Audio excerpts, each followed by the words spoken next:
ang Simbahang Katolikang Romano ng Kalayaan, Laguna, na kilala sa formal na pangalan bilang St. John the Baptist Parish Church, ay mayaman ang kasaysayan na sumasalamin sa kultural at espiritual na ebolusyon ng komunidad na kanyang pinaglilingkuran.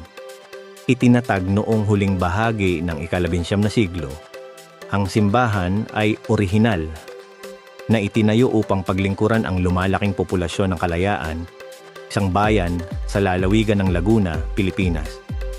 Ang bayan mismo ay malalim na nakaugat sa mga gawin ng pagsasaka, kung saan ang mga residente nito ay pangunahing abala sa pagsasaka at pangingisda. Ang konstruksyon ng simbahan ay naimpluwensyahan ng arkitekturang kolonyal ng Espanya. Nakitang-kita sa disenyo at estruktura nito.